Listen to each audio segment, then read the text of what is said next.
Today I'm sewing the Charm Patterns Francie top two different ways, one entirely on the sewing machine and one assembled on the serger, so you can see how easy stretch knit fabrics can be. It has a great rolled funnel neck, so late 50s, early 60s, and these amazing bat wing sleeves. I love a bat wing sleeve.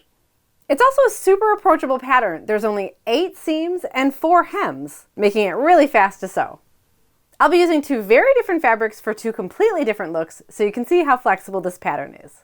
And honestly, I've had nearly no time or energy to sew over the last few months, and the 2 times I did sit down at the sewing machine, I sewed Francie tops. So this is fast becoming a wardrobe staple for me, in part because it's so easy and fun to sew.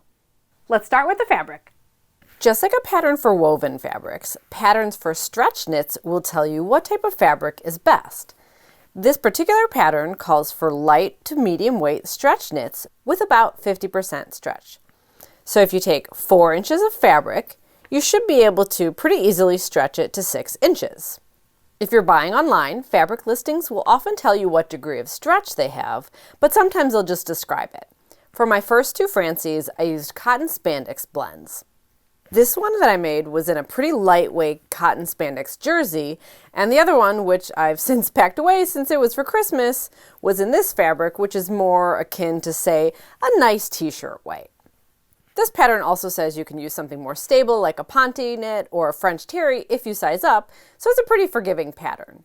Just keep in mind the heavier the fabric, the more bold this rolled neckline will be. So here are my 2 fabrics. For the one that I'll sew entirely on the sewing machine, I'm going with a rayon spandex jersey in this great abstract print that I think looks totally mid-century. This is a fairly lightweight fabric, and I will say a bit slinky and drapey, which isn't my favorite to wear or to work with, but I couldn't resist the print, so here we are. And for the one that I'll sew mostly on the serger, except for top stitching the hems, I have a mystery sweater knit from my stash. I've had this so long, I have no idea where it came from or what it is. I did a burn test, which told me it's at least mostly wool, and when it was wet, it kind of reminded me of rayon, so my best guess is that it's some kind of wool-rayon blend. It is the perfect shade of red for me, which is probably why I kept saving it for just the right project, which is silly, so I'm using it today. So, sewing machine for this guy, serger for this guy. Before we start sewing, let's talk about a few important basics for sewing with stretch knits. Needles, stitches, and machine setup. First, needles. Stretch knit fabrics need to be sewn with either a jersey or ballpoint needle, which is a little bit less sharp, so make sure you've got one of those in your sewing machine.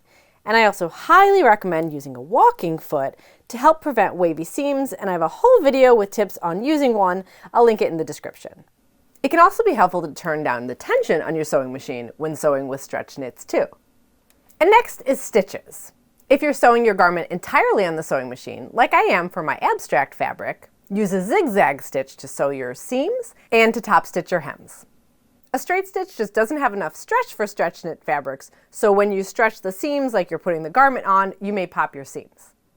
Your sewing machine may have other stretch stitches, but a zigzag is a nice, easy basic and works great for sewing stretch knit fabrics. In the Francie pattern, Gertie gives her recommended stitch settings, 2.5 length and width for seams, and for top stitching hems, 2.5 length and 1.5 width. Though I have seen those numbers vary widely across different resources. So what's that mean for you? Grab some scraps of your fabric and test a few settings for both seams and hems and make sure that the stitch stretches enough for your particular fabric. Now, if you're going to use your serger to sew your seams like I will for my red sweater knit, you may want to adjust your differential feet. One is the normal position where the front and back feed dogs move at the same speed, and turning it up makes the front feed dog move faster, which helps counteract waviness. I tend to have it somewhere a little closer to 2 when I sew with stretch knits. So again, grab some scraps of fabric and turn up your differential feet a little bit to test it out and make sure you're satisfied with the result. You can't sew the entire top on the serger though, so you're still going to need your sewing machine to top stitch your hems. You'll use a zigzag stitch for the hems, but if you prefer, instead you can use a twin needle, which gives a finished look similar to an industrial cover stitch machine, which is what's used on ready-to-wear knit hems. But don't let anybody tell you that using a zigzag for your hems makes your clothing look less professional. There are so few pattern pieces for Francie. There's the front and back top. This is the funnel neck that folds down, and the sleeve edge, and the waist and hip, and then the front and back sleeves. I'm doing 3/4 length sleeves for my abstract print and long sleeves for my sweater knit, so I have 2 different sets of sleeves. And then you just have your interfacing pieces for the front and back neck. That's it. You'll need a lightweight stretch knit interfacing, which is sometimes called tricot interfacing, which is just the French word for knitting. My old supplier of interfacing in the New York Garment District went out of business, RIP. So right now I'm using a knit interfacing from Fabric Wholesale Direct. Time to cut out my fabric. You know me, I always use a rotary cutter and pattern weights, and that works great for stretchy knits too.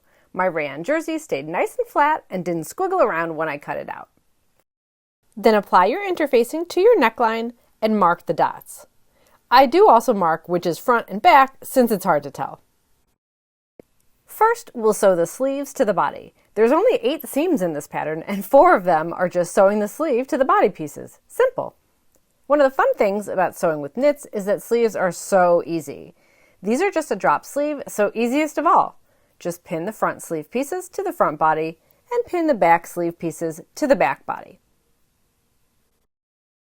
If you're sewing your seams on the sewing machine, make sure you're using your jersey or ballpoint needle and set your zigzag to the width and the length that you determined after testing with your fabric.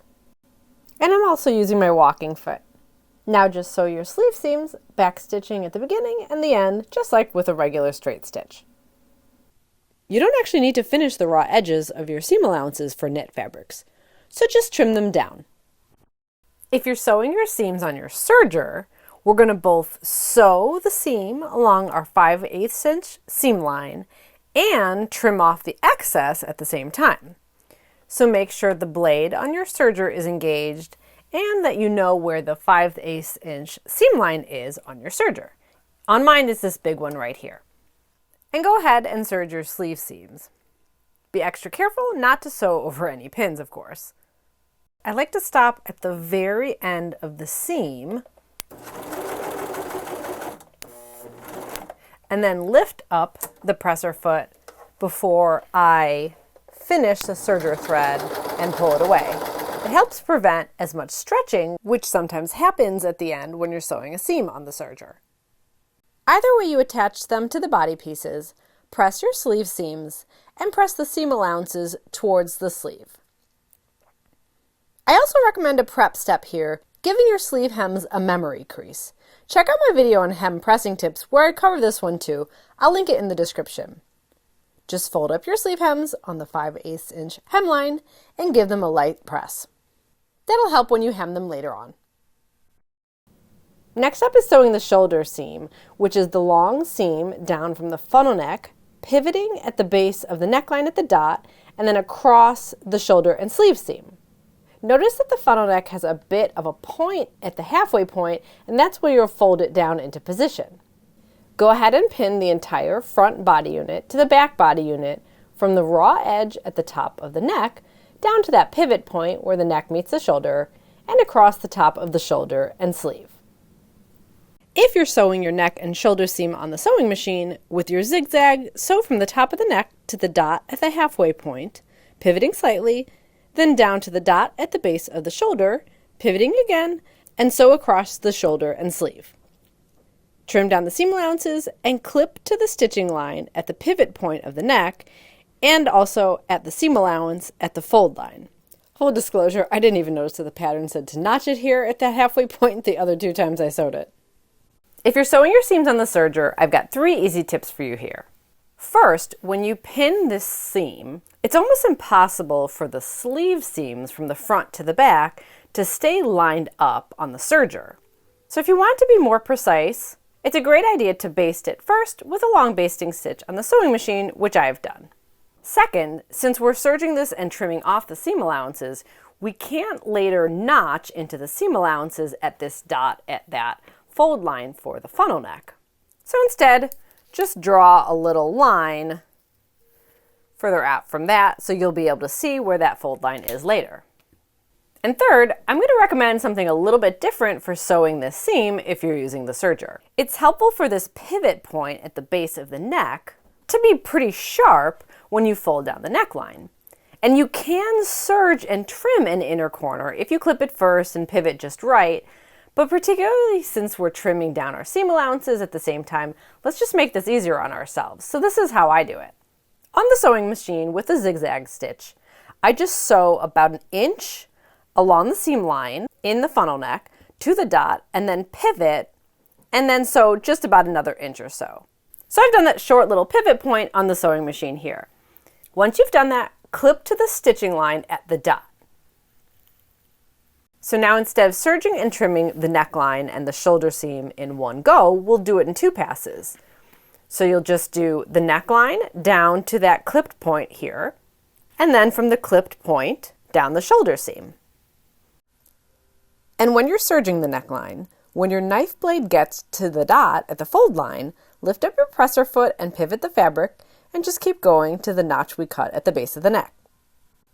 And then separately serge from that clip notch to the end of the shoulder and sleeve seam. So you've just serged the neckline and the shoulder separately. Just get your serger nice and close to that zigzag you did earlier. I did a much better job of that on the one that I wasn't filming because it's really hard to be accurate sometimes when you have a camera in your way. For either sewing method, press the shoulder and sleeve seam towards the back. This is much easier with a seam roll inside.